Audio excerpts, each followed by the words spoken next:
Olá! No vídeo de hoje eu vou falar sobre a família narcisista. O que acontece dentro de uma família quando um pai e uma mãe são narcisistas, têm um transtorno de personalidade narcisista e qual a consequência disso para os filhos, né? Como isso acontece, como se manifesta dentro da família, como isso é percebido desde fora e o que fazer se você tiver vivido já uma situação dessas, se você tiver um parceiro, né, que é um parceiro que tem um transtorno de personalidade narcisista, como cuidar, como tentar preservar os seus filhos desse tipo de violência. Se você gostar desse tema, dá um like, subscreva-se ao canal e ative o sininho para receber outros vídeos como esse. Encaminhe para pessoas que você acha que esse conteúdo possa ser útil.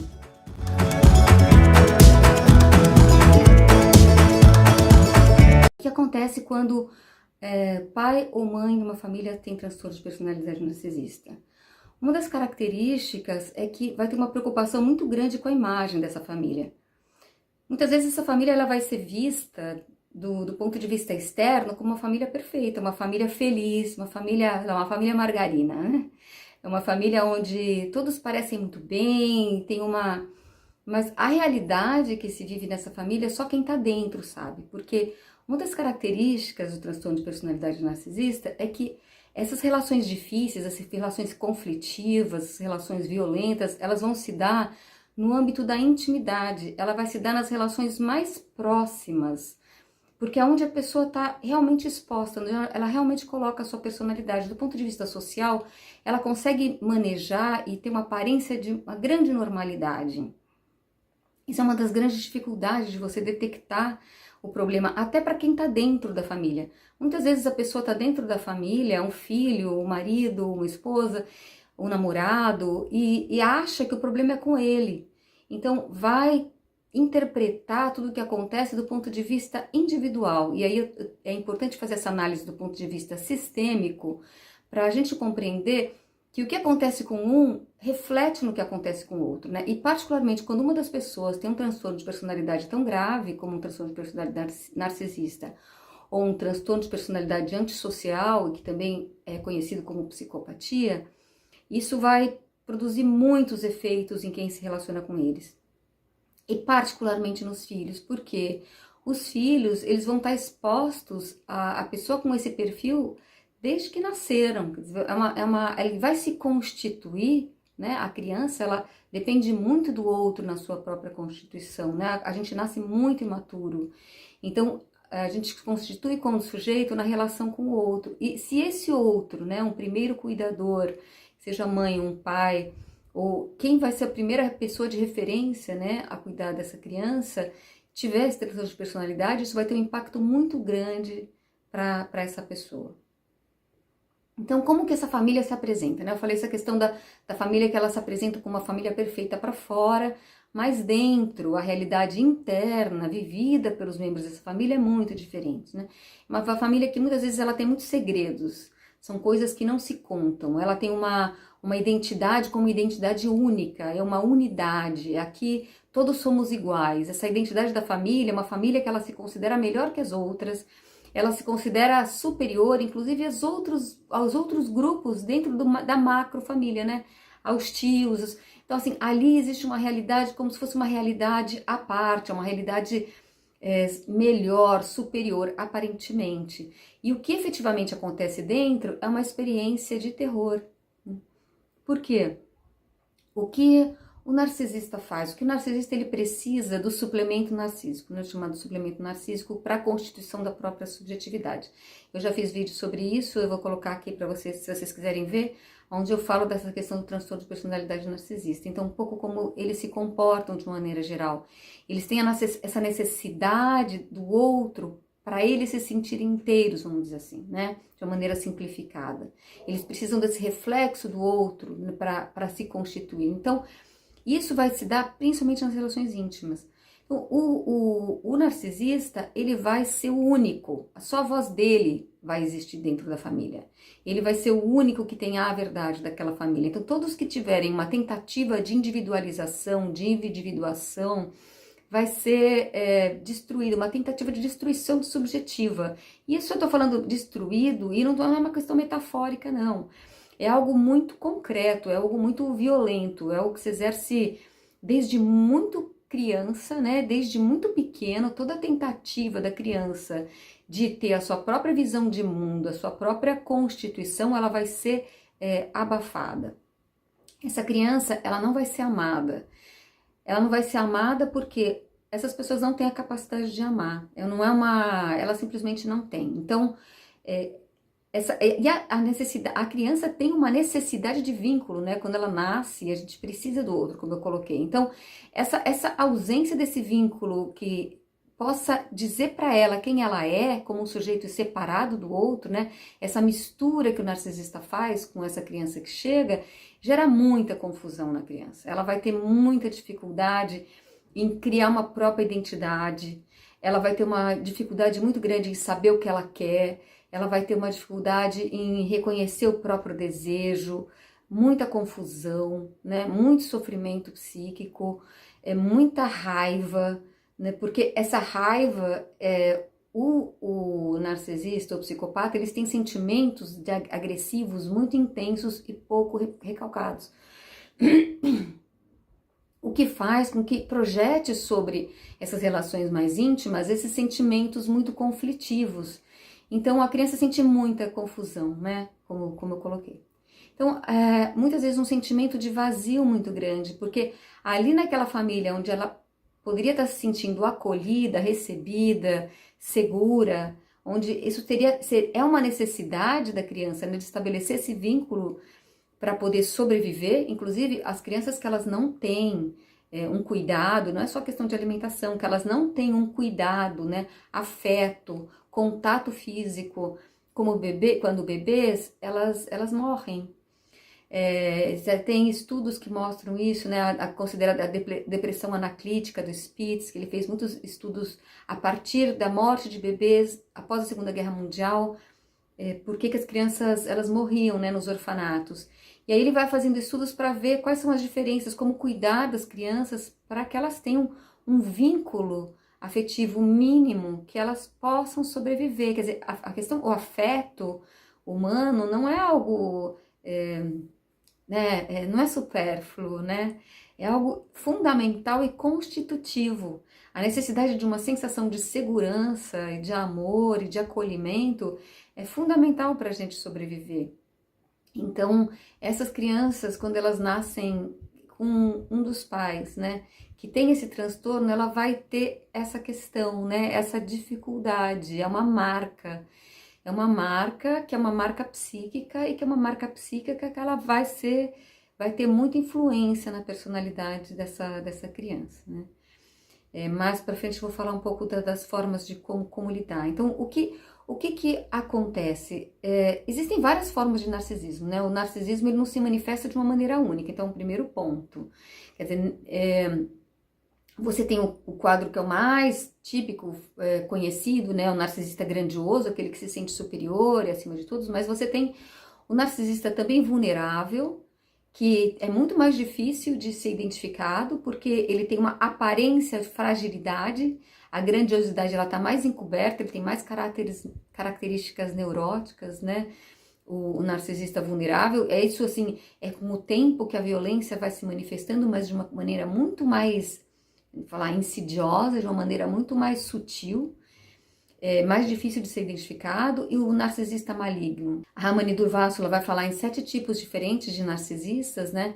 Eu aqui vou falar basicamente de 3, que eu acho que são 3 grandes quadros que é mais simples a gente compreender nesse momento, que seria o narcisista grandioso, o narcisista vulnerável, o narcisista maligno.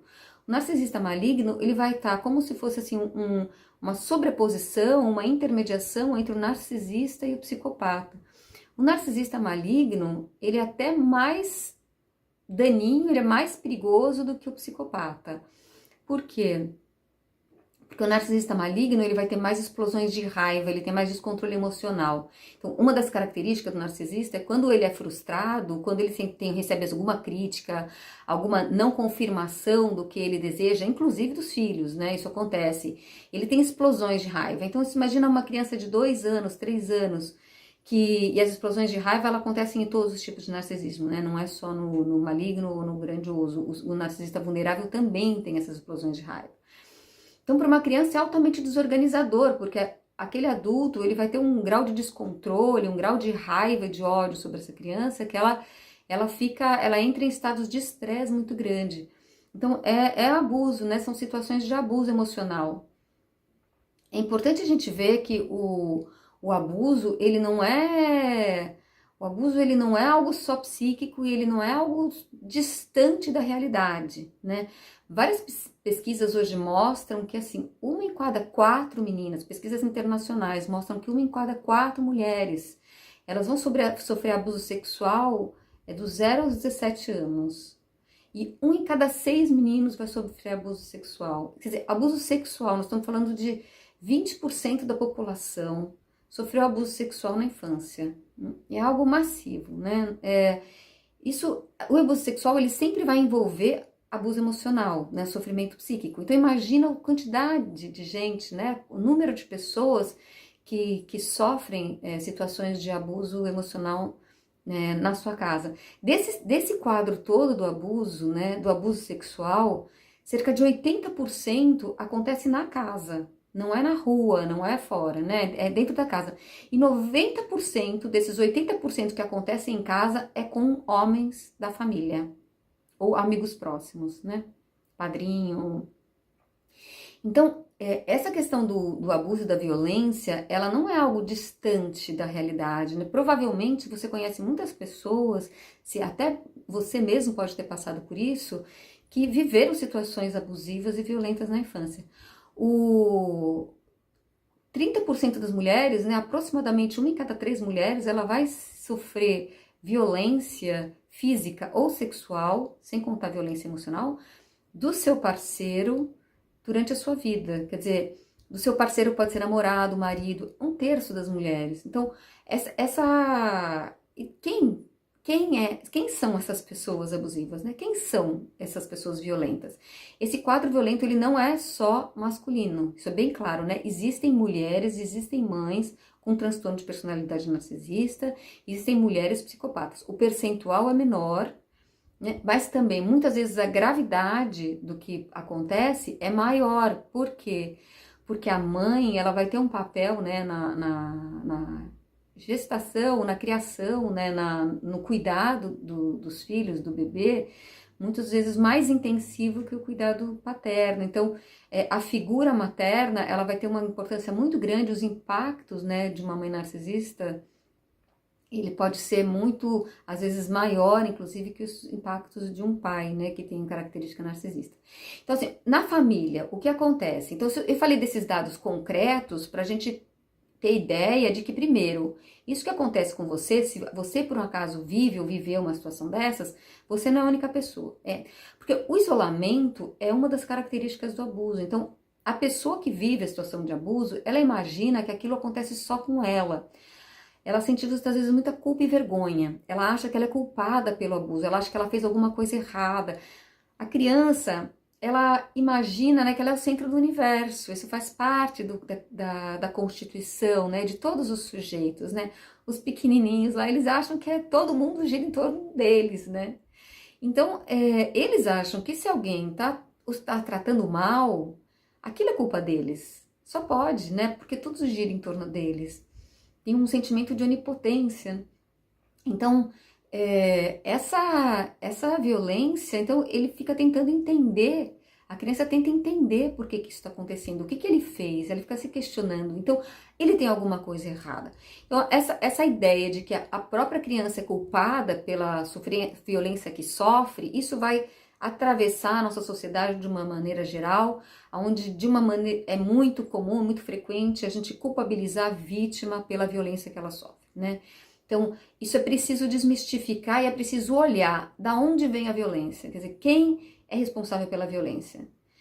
Aquele que é responsável pela violência, ele muitas vezes foi vítima de violência, né? Isso também é um dado que já é constatado, tem estudos, né, claros que mostram que ninguém se torna uma pessoa abusiva do nada, né? Então, os psicopatas, as pessoas com transtorno de personalidade narcisista, muitas vezes eles sofreram violências quando eles eram crianças. Então, assim, os filhos dessas pessoas, eles podem reproduzir, né? Pode vir a gerar também pessoas com esse mesmo perfil. Mas o fato deles terem sofrido violência, o fato de alguém ter sido vítima de uma violência, não é nunca justificativa para um ato violento. Então, aquele que sofreu vai ter que resolver os seus próprios problemas. Se você foi vítima de violência quando você era criança, então é necessário você entender o primeiro passo e cuidar e não simplesmente reproduzir essa violência no outro, porque senão você gera ciclos, né, intermináveis. Então se fala mesmo de intergeracionalidade, né, da violência, da situação de estresse, da situação de abuso, que isso é transgeneracional, não, generacional em espanhol, transgeracional, quer dizer que você vai ter, por isso muitas vezes quando você vai entender as questões na psicologia, né, do que acontece no ponto de vista de saúde mental com uma pessoa, é importante saber pelo menos até a terceira geração, né, o que aconteceu com os avós, com os pais, porque você vai entender e contextualizar da onde vem aquele sofrimento psíquico, né, o que está se reproduzindo dentro desse ciclo familiar, porque a família, quer a gente queira ou não, ainda que a família esteja mudando completamente de formatos e contextualizações, né, adquirindo novas formas, e felizmente, porque se você está numa relação de abuso, você pode sair dela hoje, né, o que no passado não era tão simples. Então, ainda que ela tenha outras conformações, ela continua sendo o núcleo de gestação dos novos seres, quer dizer, é na família que as crianças vão ser geradas e vão ser criadas e educadas e emocionalmente construídas, né? Então, é importante só para ressaltar, porque assim, essa questão da família que ela tem mudanças, mas que ainda assim ela continua tendo um papel, um núcleo central. E até a gente tá falando disso aqui, até eu poder estar falando disso aqui hoje, tem a ver com essa mudança social. Porque por milênios, não foi 10, 20 anos não, foi por milênios, né? As mulheres não tinham voz, as crianças não tinham voz, as crianças não tinham nem imagem. Se você olhar todas as representações da infância, não existia representação de infância na Idade Média, por exemplo, né? Todas as imagens das crianças são adultos pequenos. Se você olhar para os quadros, para as pinturas, você vai ver que não tem representação de criança. A ideia da infância, a ideia de adolescência e a voz para a criança, para a adolescência e a voz para as mulheres poderem se colocar no mundo e terem direitos e poderem reagir, não ser simplesmente, né, um receptáculo da violência, né, patriarcal, isso é algo recente. Então, essa diferença, inclusive no percentual da população, tem a ver com essa história. Com essa mudança que a gente vê hoje na sociedade, com uma velocidade muito grande, que tende, né, é possível que esses números também mudem, né? Esse percentual de violência que hoje é tão predominantemente masculino, é possível que com o tempo isso também mude, porque nós vamos tendo uma outra forma de socialização, uma outra forma de inserção da mulher. Então, eu falei a questão da culpa, né? A questão da culpa é o primeiro ponto. Segundo ponto é a ansiedade. A criança ela vai gerar muita ansiedade, ela vai gerar muita insegurança em relação ao ambiente que ela tá. Ao mesmo tempo que ela precisa daquela pessoa, que ela ama, né? A criança ela vem pronta para se conectar, para se ligar. Ela vai criar um vínculo com uma pessoa que ao mesmo tempo é quem a faz sentir dor. Então ela vai fazer uma correlação entre amor e sofrimento, que isso pode se reproduzir ao longo da vida. Quer dizer, é muito frequente que além de um grau de ansiedade muito grande, de possibilidade de depressão, possibilidade de pânico, possibilidade de obsessividade, porque tem que ser perfeita, tá o tempo todo andando sobre ovos, tá o tempo todo preocupado com o que o outro está pensando dela, porque ela tem que estar muito atenta. Então a criança ela fica muito ligada, né, ao que acontece ao redor, uma visão de túnel, porque assim, ela desenvolve essa capacidade de estar absolutamente focado, porque o medo do que ela possa viver, uma tentativa de controle desse ambiente externo que é tão descontrolado, ela acaba desenvolvendo esses sistemas de defesa. Então, ela vai tentando controlar minimamente o ambiente, né? Então, você pode interpretar uma série de sintomas, fobia, uma série de sintomas que você pode desenvolver ao longo da sua vida, né? Pânico, eles podem ser consequência dessas experiências de violência sofridas na infância e na adolescência, né? Então é importante saber isso e, ter e entender que essas pessoas com esse perfil de transtorno de personalidade, elas não mudam, elas são rígidas. Então, e por que elas não mudam? Eu já falei isso em outro vídeo, mas por que elas não mudam? Elas não mudam porque elas não sofrem. Todo sofrimento interno elas projetam. Então, quem sofre é o outro. Quem vai para terapia é o filho, é o adolescente, é a mulher, o próprio, ou o marido, né? No caso, quando a mulher tem o transtorno.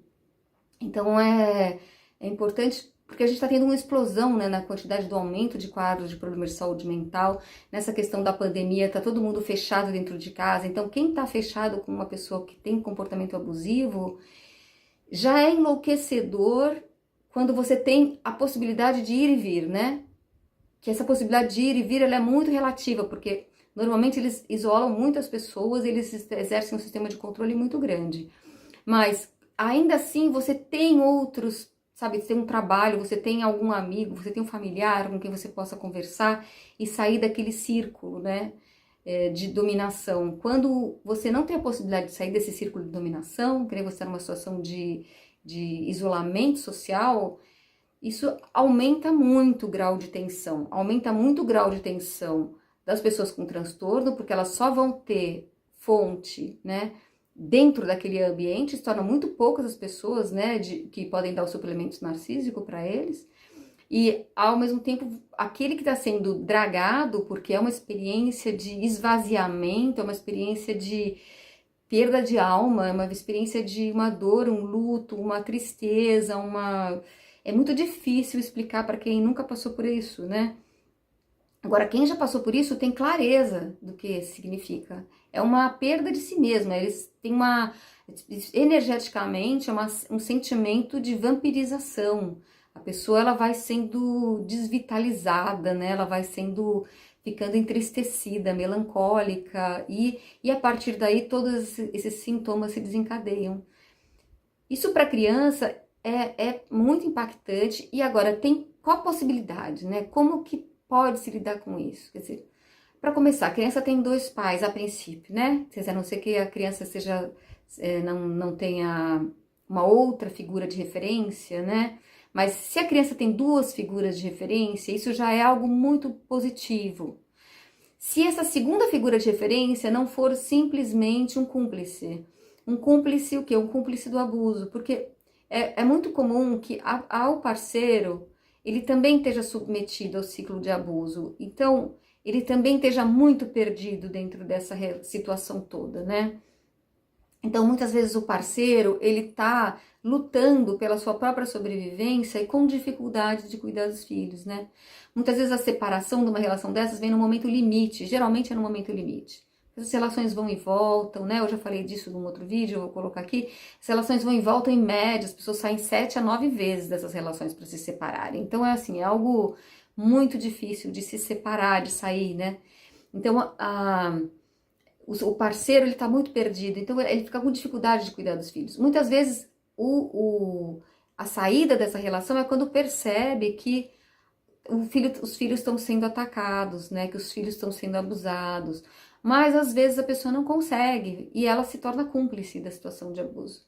Então, aí as crianças, elas não têm a quem recorrer, elas não têm um contraponto, elas não têm, aqui eu sofro a violência, mas aqui eu tenho um amor estável, seguro, né? Aqui eu sei que eu vou ser acolhido, que os meus sofrimentos, as minhas angústias vão poder ser recebidas, eu vou ser amado pelo que eu sou e não pelo que eu faço. Então, isso é super importante, né, para a criança, ela ter essa segunda referência. E há outras possibilidades, quando ela não tem essa referência, ela tem uma referência fora, alguém que possa ver a realidade dela. Porque aquela realidade que existe dentro daquela família é uma realidade ficcional, né? Ali existe um mundo da fantasia que se acredita como sendo a verdade. Então, esse mundo da fantasia, quando a criança ela consegue ver fora, às vezes uma outra família, ela consegue ter uma outra percepção daquela realidade desde fora, isso é muito, muito útil, né? Ela pode ter isso pode servir para ela como uma primeira âncora para tentar se desvincular. Então, assim, a necessidade de terapia, para quem já passou por isso, terapia é muito importante, com alguém que entenda de abuso narcisista. Por quê? Num primeiro momento, é fundamental entender que há algo que é em separado do outro, há algo que é uma reação, que o que você pode estar vivendo são reações a um efeito de uma violência que você está submetido. Porque senão você vai fazer terapia sua vida inteira, você vai continuar nessas relações, você vai aumentar a sua resiliência, né? A sua resiliência é capacidade de resistir ao impacto. Então você vai estar cada vez mais resiliente e cada vez sofrendo mais violência e se mantendo dentro dessas relações, né? Terapia de casal é simplesmente terrível para manter as pessoas dentro dessas relações sofrendo abuso, porque os terapeutas também são manipulados, em sua grande maioria. E eu digo isso, tem dados para isso, né? Tem dados para fundamentar essa questão do problema da terapia de casal. E na terapia individual, a necessidade de um reconhecimento que há, sim, uma vitimização, sem nenhum medo de usar essa palavra, né? E que essa situação de vítima, ela em algum momento ela vai transformar, quando a própria pessoa tiver consciência do que qual foi a história que ela viveu, pelo que ela passou, por que ela se tornou o que ela se tornou, porque ela é como ela é, e o que ela quer carregar disso ou não, aí sim, né? Nesse momento você olha para dentro. Então, essa é a minha história. Eu vivi essa situação. E o que eu vou fazer a partir disso? Então, assim, esse é o momento de olhar para dentro. Mas para olhar para dentro, primeiro é preciso ter entendido o que se viveu, como ainda essa situação se dá na realidade hoje, qual é o impacto que essas relações abusivas ela ainda tem no seu dia a dia hoje, porque quanto mais impacto, quanto maior a proximidade, mais difícil vai ser lidar com isso. Bom, eu espero poder ter ajudado as pessoas a compreenderem um pouco o que é, né, uma situação de abuso narcisista na família, quais são as consequências possíveis, né, algumas das consequências, quer dizer, a gente pode falar muito mais sobre isso, mas uma primeira introdução para que se tenha essa noção do que acontece. Se você gostar desse tema, dá um like, subscreva-se ao canal e ative o sininho para receber outros vídeos como esse. Encaminhe para pessoas que você acha que esse conteúdo possa ser útil.